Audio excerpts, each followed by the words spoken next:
Welcome back to the booth. I'm Casey Hogan, joined by Dr. Sean Yu. We're coming in for our second quarterfinal match. We're going to head on down to the match now in progress. We've got 4th seed Daniel Ho facing off against 5th seed Alex Drake. We're going to head on down to the match where we see the match just waiting to start here. Have our spotter tell the guys they're good to go. We'll talk a little bit about the matchup. Daniel Ho's up a game in this match, Blue-Black Delver versus Alex playing Jeskai Koldotha. Alex leads things off with a coming to play tap cycling lands. And Daniel passes back with no turn 1 play, although having a Hydroblast up in order to counter any shenanigans that Alex might be playing with regard to those red spells. Now, Daniel, we saw on camera earlier. Yeah. That full set of Gurmag Anglers, that Delver Secrets, and he was matched up against the Zoo deck, as I recall. Yeah, he was matched up against Mr. Cobb, Axel Cobb. Ah, that's right, yeah. All right, here we see Glinthawk going to be Alex's turn 2 play. Actually spends his land drop getting an artifact land out, and it summons this fast 2/2 flyer. Doesn't want to wait on Acre Wellspring or Prophetic Prism, any of these cantrip artifacts. Instead, just wants to get a clock out.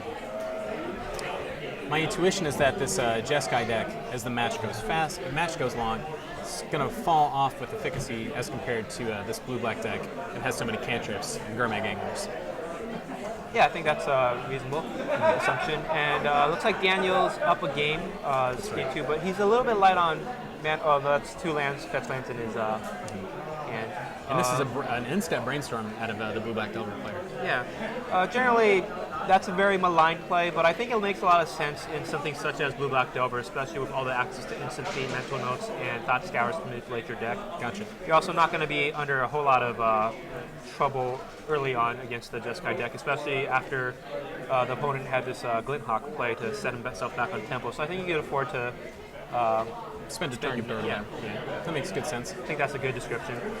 Yeah, Dana's got 2 pretty strong removal spells in his hand, and just a whole mess of mental notes. Yeah, that's an Agony Warp and a Chainer's Edict, I believe. That's right, yeah. Another... Alex plays a land, unhappy about playing it again, and then comes in for 2 damage. Yeah. Is that a poor Skyfisher in his hand? I'm not sure. I think I see a Journey to Nowhere to lead on the top, but an Acre Wellspring is going to be Alex's turn 3 play.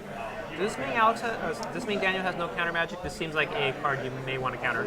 Acre Wellspring? Yeah. So we saw. Well, he did.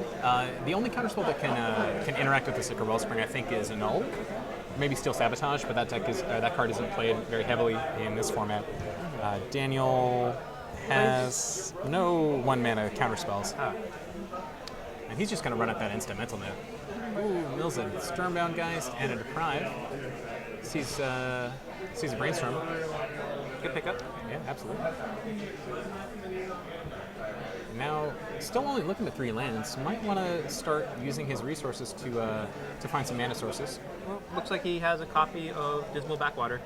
Yeah, that's right. He's gonna ensure that he hits land drop for the turn. Maybe he can be a little bit more conservative with his cantrips. And he's got that Agony Warp that he can fire, or the Ghastly Demise, which should be able to take out almost anything on Alex's side of the board.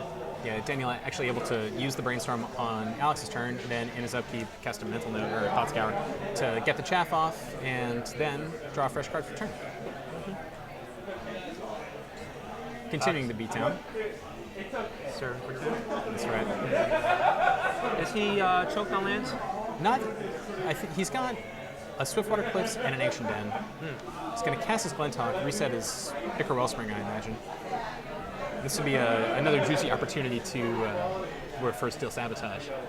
Actually, lined up very well against this Jeskai Koldotha deck. Yeah, let's see if he has any copies of Steel Sabotage or nope. No, it hasn't really taken off yet. Yeah. But this deck is kind of tearing up the Magic Online metagame. And here we have an Agony Warp